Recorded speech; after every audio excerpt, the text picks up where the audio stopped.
नमस्कार साथियों, मैं doctor Sangeeta Nagarwal, government college Bandikui से।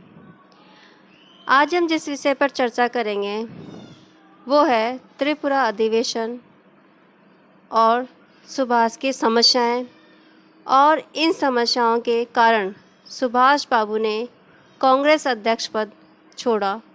इसकी हम चर्चा इस वीडियो में करेंगे।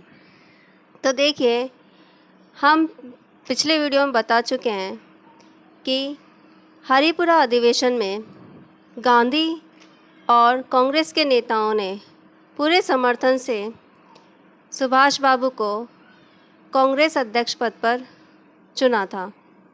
लेकिन इसके बाद कुछ विचारों और सुभाष की कार्य पद्धति के कारण गांधी और उनके समर्थक सुभाष से नाराज़ थे और ये नाराज़गी इतनी बढ़ गई कि सुभाष को मजबूरन कांग्रेस पद से त्यागपत्र देना पड़ा।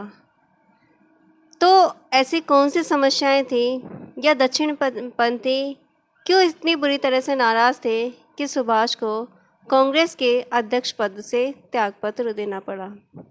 तो हम देखिए, पहले बता चुके हैं कि त्रिपुरा अधिवेशन से पहले ही गांधी और दक्षिणपंथी तथा दूसरी तरफ वामपंथी और सुभाष, कांग्रेस इन दो गुटों में बट गया था। दक्षिणपंथी और गांधी किसी भी सूरत में अब कांग्रेस के अध्यक्ष पद पर सुभाष को नहीं देखना चाहते थे।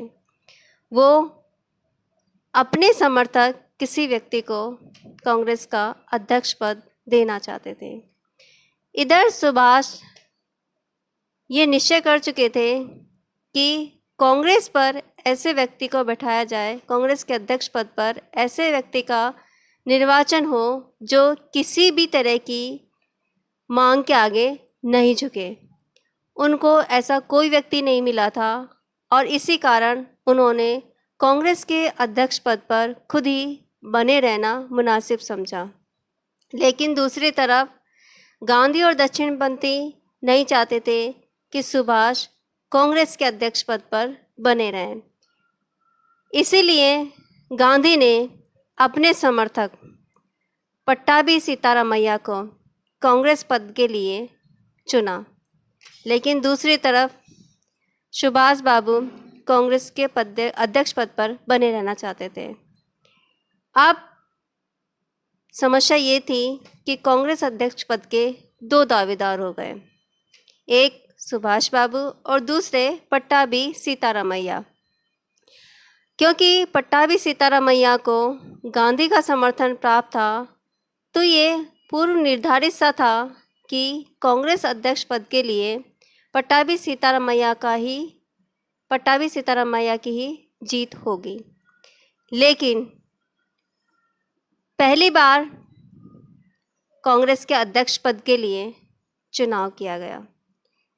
इसीलिए त्रिपुरा का अधिवेशन ऐतिहासिक माना जाता है कि पहली बार त्रिपुरा अधिवेशन के कांग्रेस अध्यक्ष पद के लिए चुनाव किया गया और ये चुनाव था सुभाष बाबू और पट्टाभी सीतारामैया के बीच। इस चुनाव में सुभाष बाबू को गांधी के समर्थन के बिना भी लगभग 1580 वोट मिले और पट्टाभी सीतारामैया को गांधी के समर्थन के बाद भी लगभग 1377 वोट मिले। अब देखिए, दोनों के बीच लगभग 200 वोटों का अंतर था। 200 वोटों के अंतर से सुभाष बाबू जीत गए और पट्टाभी सीतारामैया हार गए। अब देखिए, इस चीज़ को लेकर देखिए, कांग्रेस अध्यक्ष पद के चुनाव से पहले भारत के कुछ प्रमुख व्यक्तियों ने गांधी को सलाह दी कि सुभाष बाबू को ही अध्यक्ष पद पर बने रहने दिया जाए। इनमें प्रमुख थे रविंद्रनाथ टैगोर। उन्होंने गांधी को सुभाष बाबू के पक्ष में एक पत्र लिखा। इसके अलावा प्रफुल्ल चंद्र राय और मेघनाथ शाह जैसे वैज्ञानिकों ने भी सुभाष के पक्ष में ही समर्थन दिया, लेकिन गांधी जी तो ठान चुके थे कि अब सुभाष को कांग्रेस अध्यक्ष पद पर नहीं रखा जाएगा, और इसीलिए उन्होंने अपने समर्थक पट्टाभी सीतारामैया को कांग्रेस अध्यक्ष पद के लिए खड़ा किया, लेकिन इनकी सुभाष से करारी हार हुई। अब देखिए, जो जीत पूर्व निर्धारित थी और उसके अनुकूल परिणाम नहीं आए, तो गांधी ने पट्टाभी सीतारामैया की हार को अपनी प्रतिष्ठा का सूचक बना लिया। उन्होंने इस हार को अपना प्रेस्टीज पॉइंट बना लिया और उन्होंने कांग्रेस पर अनेक आरोप लगाए। गांधी ने आरोप लगाया कि कांग्रेस ने भ्रष्ट संगठन का रूप धारण कर लिया है और इसके सदस्य फर्जी हैं। साथ ही साथ गांधी ने एक खुली धमकी भी दी कि यदि कांग्रेस ने दक्षिण पंथियों के अनुकूल नीति का पालन नहीं किया तो वे कांग्रेस से अपना नाता तोड़ सकते हैं। साथ ही अपने समर्थक लोगों से भी कहा कि अगर वो सुभाष की नीति से सहमत नहीं है तो वो कांग्रेस से त्यागपत्र दे सकते हैं।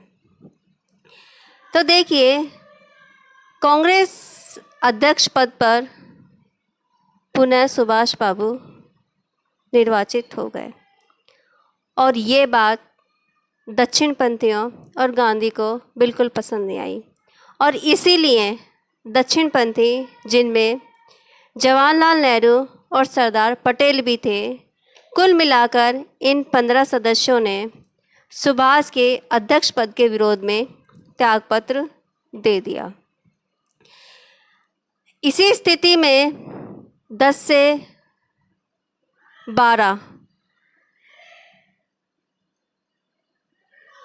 से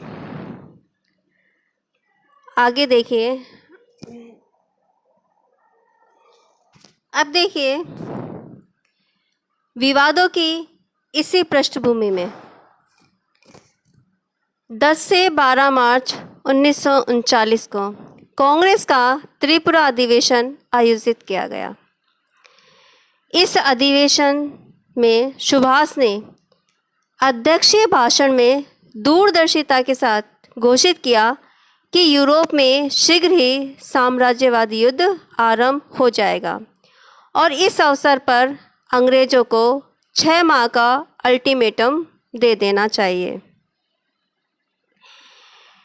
हालांकि इस समय त्रिपुरा में सुभाष बाबू बीमार थे, लेकिन ऐसा होते हुए भी आश्चर्यजनक रूप से लगभग पूर्व दृष्टि के साथ उन्होंने यह चेतावनी दी थी कि 6 महीने के भीतर यूरोप में साम्राज्यवादी युद्ध शुरू हो जाएगा, और उन्होंने मांग रखी कि कांग्रेस ब्रिटेन को 6 महीने का अंतिम निर्णय दे और अस्वीकृति की अवस्था में पूरे देश में स्वराज्य के लिए आंदोलन चलाए।